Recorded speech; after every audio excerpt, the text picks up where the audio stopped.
Halo guys, selamat pagi, selamat siang, selamat sore, dan selamat malam. Kembali lagi dengan saya, Alvesting dari Akademi Crypto. Jadi kalau kalian udah di sesi ini, berarti saya sudah menganggap kalian sudah menyelesaikan sesi pertama mengenai trend analysis. Jadi di sesi kedua ini kita akan membahas kelanjutan dari trend analysis. Jadi adalah area analysis. Oke, langsung aja. Jadi apa itu area dalam trading? Jadi area itu adalah suatu wilayah di mana teman-teman meletakkan posisi, entah itu posisi buy long atau sell short. Ya, jadi ketika teman-teman tahu areanya di mana, itu sama aja kayak teman-teman mau beli kamera tapi nggak tahu tempatnya. Itu kalau teman-teman nggak tahu area. Tapi kalau kamu tahu ya, oh saya mau beli kamera ya, mungkin ke mall ITC Mangga 2. Itu kan kamu tahu area di mana kamu mau beli kamera. Jadi kalau kamu misalkan, aku mau beli kamera tapi kamu ke pasar tradisional, itu adalah langkah yang kurang tepat analogi. Karena apa ya? Karena kamu harus tahu di mana kamu harus beli ya, atau harus mendapatkan apa yang kamu mau. Nah, jadi kenapa sih Kak saya itu perlu melakukan area analysis? Jadi pertama, itu kamu tahu ya di mana kamu akan melakukan open posisi ya. Sama aja nih ketika kamu mau ke pesta kondangan misalkan, kamu pakai sandal jepit misalkan ya, itu apakah hal yang tepat? Ya itu tidak. Sama juga ya ketika kamu pergi ke pantai tapi kamu pakai coat, pakai jaket bomber, apakah itu tepat? Ya itu nggak tepat.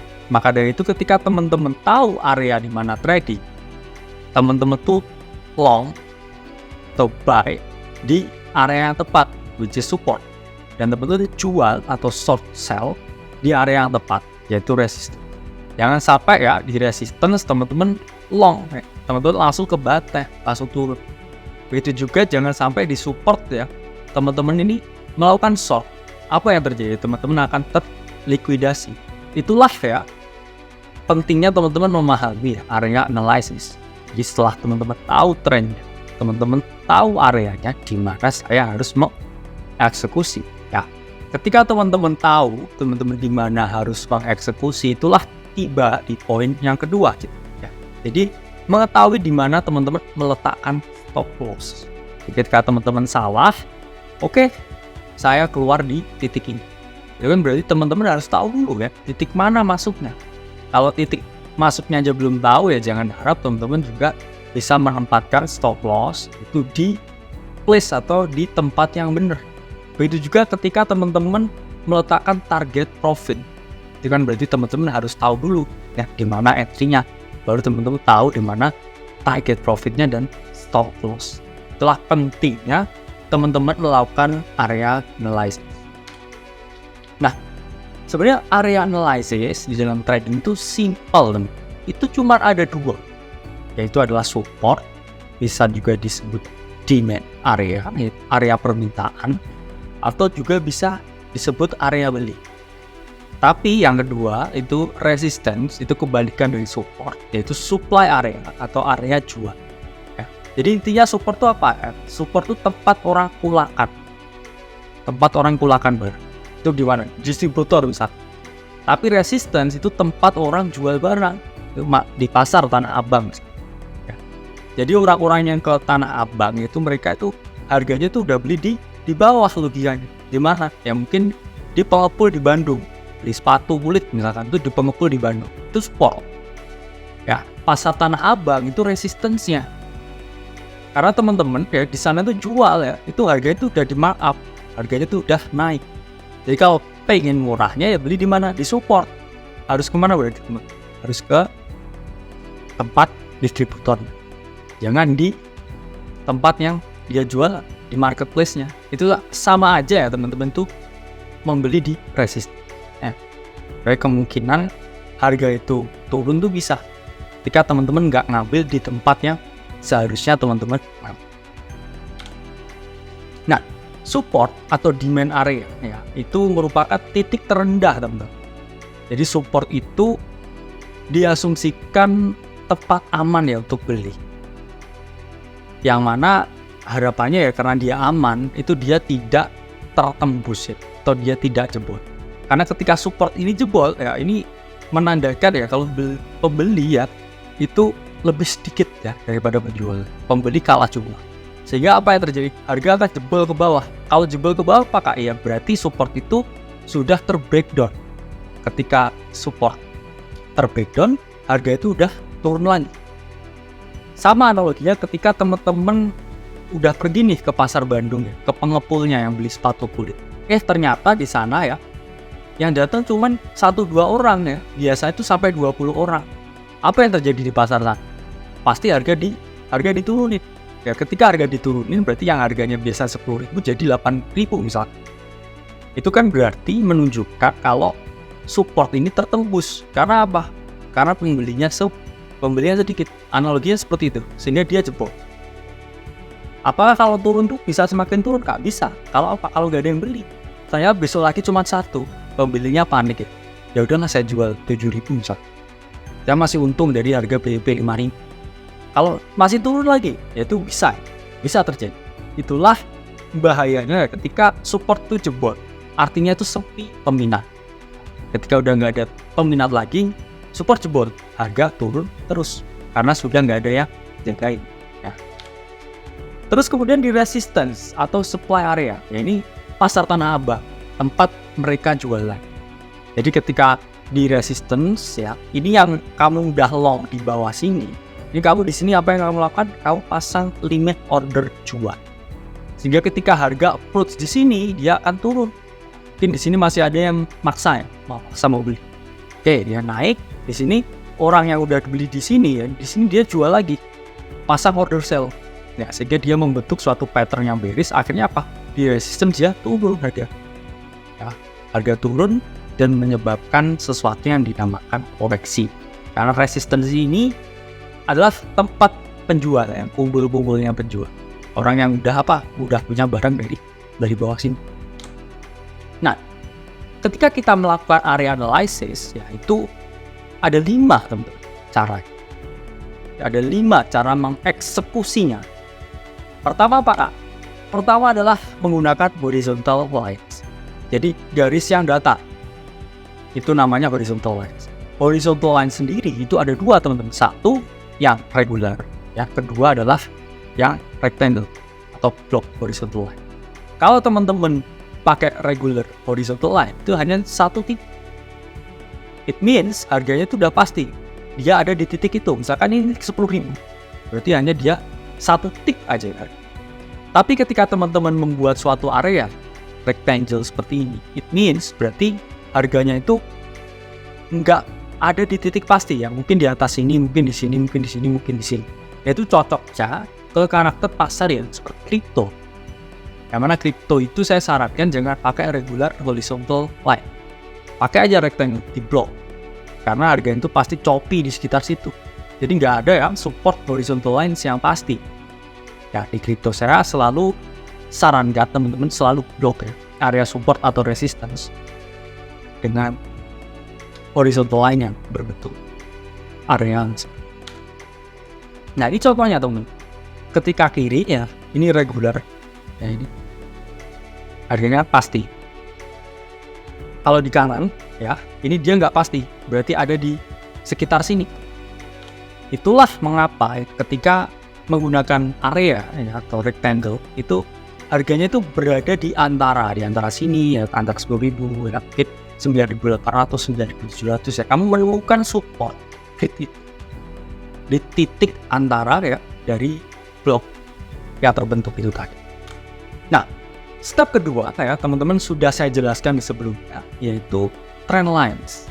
Trend lines ini bisa act sebagai area, entah itu support, entah itu resistance.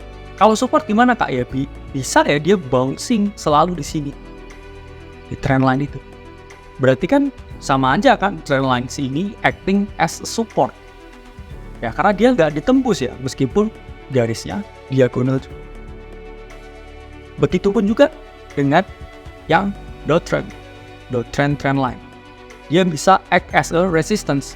Jadi ketika dia di sini harganya terus reject.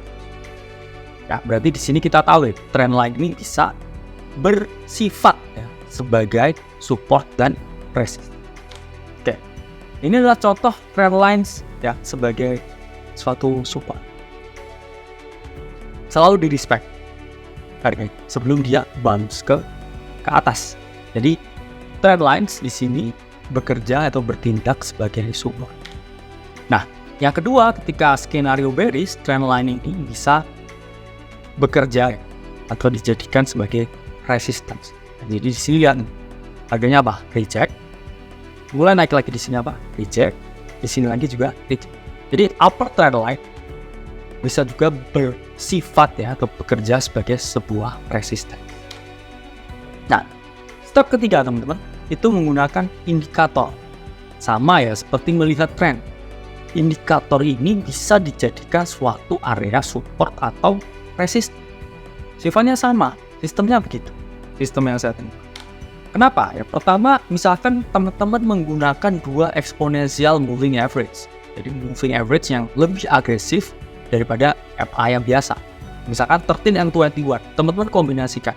Nah, kombinasi dari dua EMA ini melahirkan sesuatu yang namanya the money magnet. Jadi money magnet itu apa, Kak? Money magnet itu keadaan ya yang terbentuk dari dua EMA itu yang terus menerus ya mengikuti pergerakan harga dan dia bersifat seperti magnet. Yang artinya apa? Ketika teman-teman lihat di sini harga koreksi, dia selalu mencari ya EMA ini ya the money magnet sebagai support. Terus setelah di sini apa yang dia lakukan? Dia bounce. Terus kemudian dia koreksi lagi, bounce-nya di mana? Di 13 dan 21 ya. Dia naik lagi koreksi, bounce-nya di mana? Di 13 dan 21. Jadi ketika teman-teman long di sini ya teman-teman. Keuntungan. As simple as that. Karena ini juga acting as a support. Nah, Bollinger Band ya. Di area oversold dia itu juga bisa act as a support. Karena ketika teman-teman lihat dia ada di sini. Ya, ini dia selalu naik. Oke.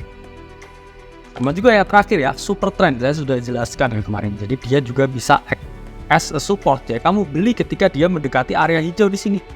Area hijau support. Area merah apa? Resistance. Itulah kenapa ya indikator ini itu disebut sebagai suatu dynamic support and resistance. Karena ketika sudah yang horizontal seperti ini, itu udah nggak bisa keep up dengan pergerakan harga kripto yang volatile. Juga ketika yang diagonal lainnya seperti ini juga nggak bisa keep up ya, karena harga tuh volatile sekali. Kita di situ baru gunakan dynamic ya support and resistance. Jadi dynamic support and resistance dia digunakan ya ketika harganya itu sangat support. Jadi dia masih bisa cover kalian di mana punya area untuk beli atau area untuk jual. Nah, yang keempat ini metodenya adalah menggunakan pivot point. Ini jarang sekali yang dibahas di Indonesia atau bahkan video-video YouTube di luar juga. Kenapa pivot? Pivot itu merupakan suatu kombinasi dari perumusan matematika. Yang mana pivot itu adalah gabungan dari apa teman-teman? Harga dari periode sebelum yang paling tinggi ya ditambah dengan harga dari periode sebelumnya yang paling rendah, kemudian ditambah ya dengan harga dari periode sebelumnya, harga penutupan, kemudian dibagi 3. Jadi pivot point itu merupakan rata-rata ya dari harga tertinggi sebelumnya, harga terendah sebelumnya, dan harga penutupan sebelum. Terus gimana Kak itu bisa jadi suatu support and resistance? Jadi teman-teman lihat di sini ya. Di era yang serba canggih dan menggunakan algo seperti ini, pivot itu bisa jadi support and resistance. Bahkan dia sifatnya seperti dot ya. Dot merah teman-teman apa? Beli. Dot hijau teman-teman jual. Jadi dia bisa seperti dot ya. Yang mana algonya itu sudah bekerja ya untuk meng-cover harga ini. Jadi di situ bisa dijadikan sebagai support yang untuk mendukung analisa teman-teman. Nah, bahkan pivot ini bisa jadi level tuh. Ini saya menggunakan salah satu algo ya, dari salah satu dari indikator. Bahkan dia sampai pivotnya tuh sudah bisa menggambarkan ini. Ini menggambarkan apa? Menggambarkan horizontal line. Kemudian menggambarkan apa lagi nih? Diagonal line. Ya, ini algo semua yang terhitung dari pivot. Ya, kemudian setelah dirumuskan, pivot ini divisualisasikan ke dalam garis. Ini luar biasa canggih. Jadi nggak ada alasan ya teman-teman nggak jago trading sekarang, karena sudah ada algo, ya ada quant yang nanti kita jelasin juga di section-section selanjutnya. Nah, step yang terakhir yaitu harmonic support and resistance. Awalnya itu kan kita tradisional ya, tradisional itu pakai yang horizontal, yang diagonal, kemudian kita yang dynamic itu pakai yang indikator. Terakhir ya, harmonic support and resistance itu ketika kita menggunakan bantuan suatu tools yang namanya adalah Fibonacci. Jadi fungsi menggunakan Fibonacci itu apa ya? Itu untuk tahu ya titik bawah dari suatu koreksi.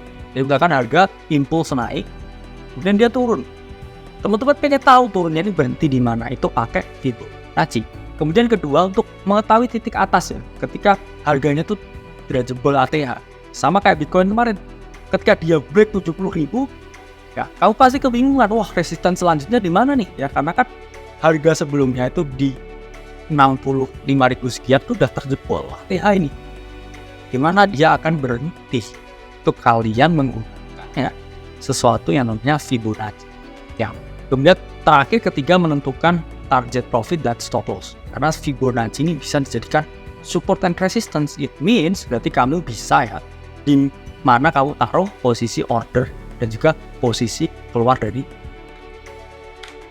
Nah, Fibonacci itu apa dulu ya? Kita kenalan dulu ya. Fibonacci itu merupakan suatu alat dari bilangan Hindu-Arab.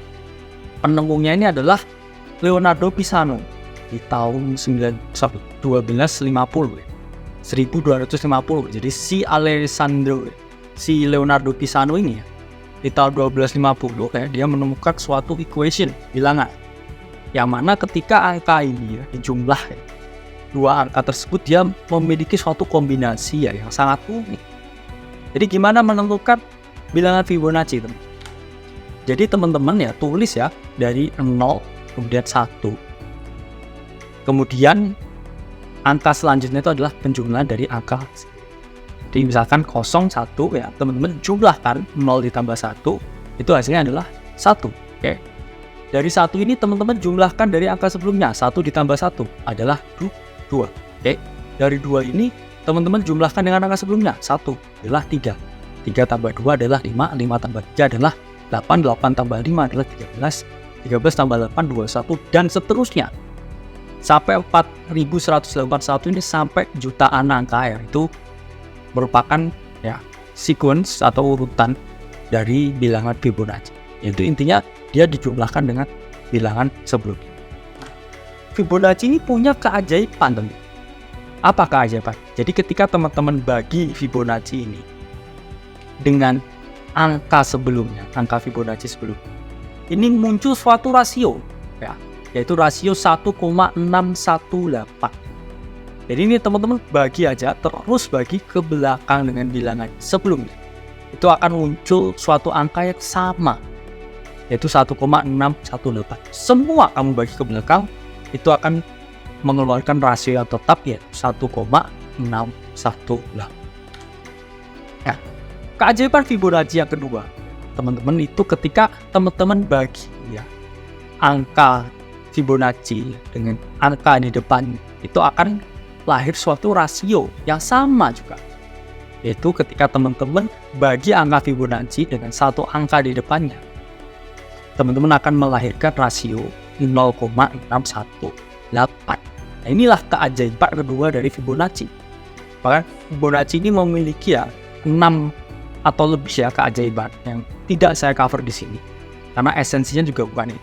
Dan dua rasio yang paling penting di Fibonacci yaitu adalah 1,8 dan 0,18. Kenapa rasio itu penting? Ya, kita lihat slide selanjutnya. Jadi itu pentingnya ya, 0,618 itu adalah menentukan titik retracement.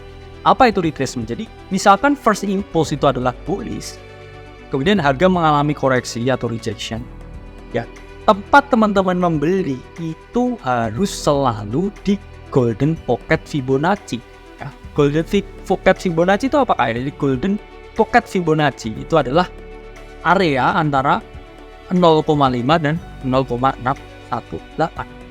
Jadi harga itu ya safe to say itu dia di bigger time frame itu dia selalu mencari 0,618 dan 0,5. Ya, bahkan bukan hanya di trading Fibonacci dia, di berbagai bidang ya, seperti geologi, astronomi, itu semua selalu menggunakan Fibonacci. Jadi semua elemen di kehidupan kita, bahkan sampai universe kita, itu diteliti ya menggunakan angka Fibonacci itu juga bisa. Ini betapa ya keajaiban angka ya, atau keajaiban bilang.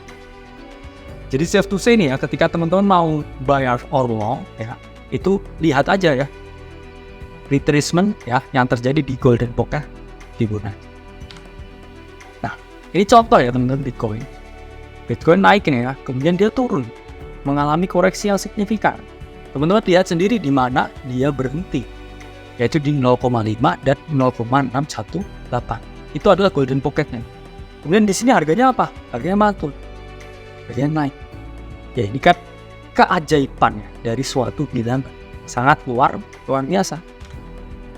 Kemudian ketika harga turun pun, kan dia pasti turun ya, nggak mungkin dia turun ini ya, kecuali yang rug pull ya. Jadi kalau di marketnya efisien ya, harga turun dia selalu melakukan koreksi atau retracement naik.